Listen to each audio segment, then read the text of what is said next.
WHIP time is 11:15. Gelb and Chase here with you, taking up until noon Eastern time. No better college basketball writer in the nation than Dick Hoops Weiss. He's in the College Basketball Writers Hall of Fame. He's been covering college football and college hoops for many, many years. And Dick Weiss joins us right now. Hoops, Zach Gelb, Chase Sr., how you doing? Good. How are you guys? Well, we're doing great, and it was always fantastic to see you a few weeks back when we saw you for some Temple games. But yesterday there was a big announcement made, and the Northwestern football players are going to be able to form a union, and there's going to be an appeal process in this. But what are your thoughts about what happened yesterday, and can we see more programs forming unions? Frankly, I'm not surprised at all. I think more and more people are taking along on the NCAA. I think you've seen by the early results of the Ed O'Bannon case out in California that the NCAA is in trouble. This thing only works if you get enough people in a union who could actually force the university's hand with a potential for a boycott the game situation. I mean, if a bigger school had a union and they were, say, to play in the national semifinals, and they threatened to boycott with television package, you could see some movement. I mean, obviously these people feel they want to be compensated. I don't know if it's as much the money as it is working conditions, and it is making sure that there is a fund established for them to be able to complete their education after they graduate, and frankly, medical insurance for potential concussions in football. I'm not sure. I think people think union, they automatically think money. I think this is more working conditions. Well, the money is a big topic of conversation, and I do hear you out, and I agree with you. And a lot of athletes do believe they should be given on the college level a small fee. Larry King has been very loquacious about that in the last few days, actually. Do you believe that college athletes should be paid even if it is a small fee? Well, I mean, they were actually getting paid in the 70s. They were getting laundry money, but it was $30 a month. So it's happened before, but you know, listen, once you do this, if you open the genie's bottle, you create a situation where colleges now become a business and as opposed to a non-profit organization, and they'll be open for a lot of taxation, and maybe there won't be as many sports the next time we turn around. I honestly believe if the O'Bannon case goes down in June, we could be in a situation where eventually you see three main sports on campus: college football, which probably could get a waiver from Congress, and men's and women's college basketball, and the rest of the sports might be club sports and playing against local rivals. Dick Hoops Weiss joins us on the hotline, Philly's #1 college radio station, WHIP. Zach Gelb and Chase Sr. here with you. Hoops, it's Chase. Good to talk to you again. You're down in Memphis, and that's where Florida's going to be playing, the #1 overall seed in the NCAA tournament. Billy Donovan's Gators have been very impressive all year. They haven't looked as good in the tournament as they did in the regular season, but how impressed have you been with the Gators? Because Patrick Young is a hell of a player, and they have a really deep roster on that team as well. Well, I think it's the deepest roster left, frankly, because they have four seniors who all play critical roles.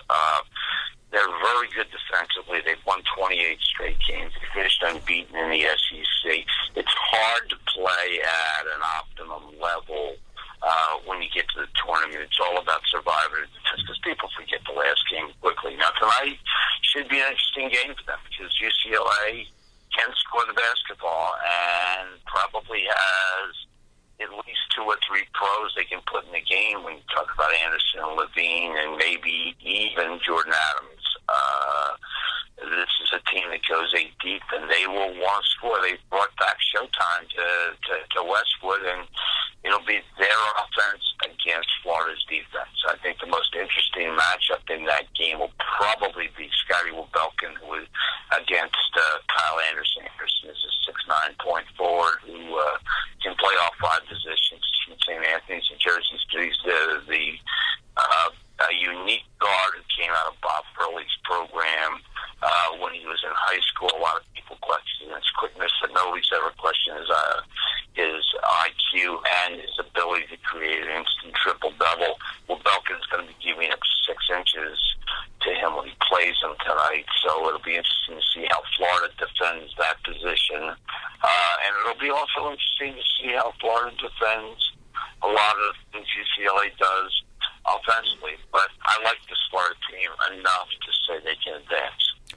You've kept your eye on the American Athletic Conference all year long because you have watched some Temple games, and later on this weekend, you'll be going to Madison Square Garden. Now, it's up in the air whether UConn is going to beat Iowa State and which particular teams you're going to see, but we've seen in the tournament year in and year out, great guard play can carry you far in the field of 68, and Shabazz Napier and Ryan Boatwright have been a really dynamic 1-2 punch in the backcourt. Are you surprised at all with the run that the Huskies have made under Kevin Ollie, and how far do you think UConn can advance? Only a little bit. They lost twice to SMU during the regular season, so I didn't know where their heads would be at. But they got to the finals of the American. They beat Cincinnati in the semifinals. I mean, they cut down. They had a bad loss to Louisville earlier in the season, but they cut that down. They have the best guard in the Northeast Carter. I mean, Napier is as good as any guard I've seen. He was good enough to be the MVP in the American over Sean Kilpatrick, which somewhat surprised me. But if you take a look at his numbers, he fills up his line. This year in particular, he's averaging close to 25 points a game, and he rebounds. And he was great in both the games that I watched when I was up at Buffalo, writing columns for the Daily News. I thought that he, even though he shot 7 for 22, he finished with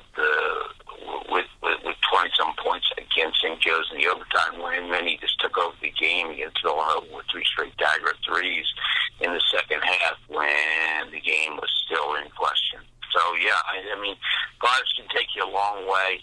I think that Connecticut's biggest problem is they're so young inside and they're so foul prone. St. Joe's got both Brima and Nolan in foul trouble, and might have won the game if Thomas Sudka hadn't fouled out in the overtime. But UConn will wear you out. St. Joe's had no legs at the end of that game. When Galloway had a chance to win the game in regulation, he ended up hoisting a shot that ended up hitting the side of the backboard with 4 seconds left.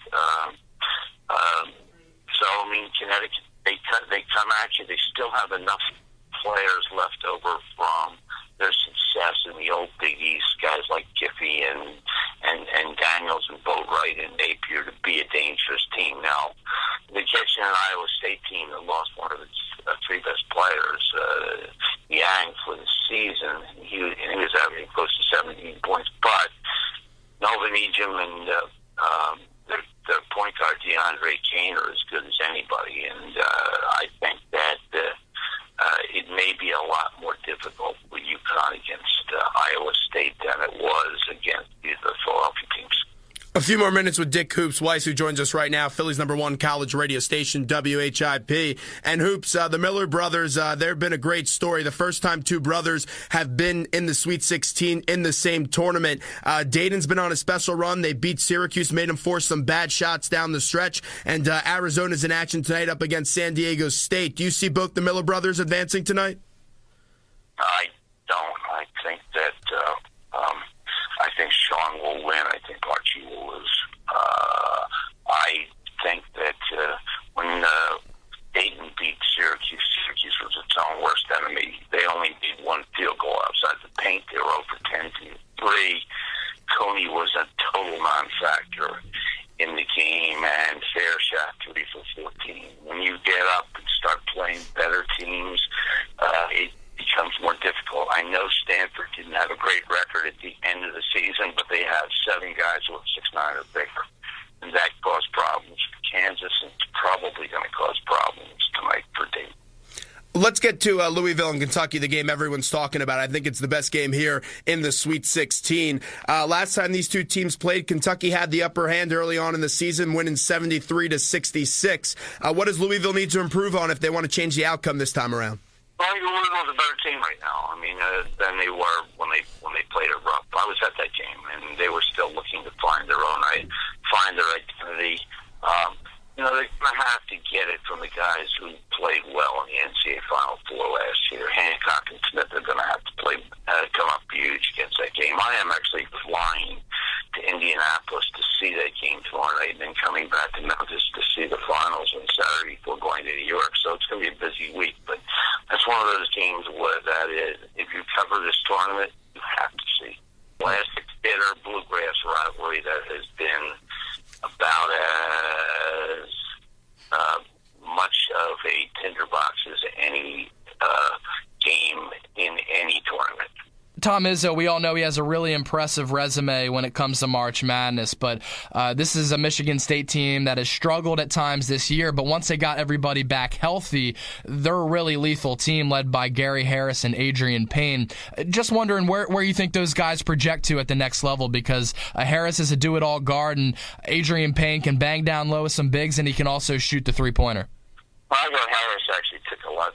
I mean, he tried to carry the offense. I think he started taking too many shots when they really struggled, when Payne was out and Dawson was out and Abilene was hurt. But they do have four potential pros, and Payne looks like he could be a special player in this tournament. I don't think that as good, well-coached as Virginia has, and as balanced as they are, and as good as they are defensively, I don't think they have anybody to deal with four pros. How about this big man matchup, though, for Louisville and Kentucky? I think that's going to be the most fascinating thing to watch here in this Sweet 16.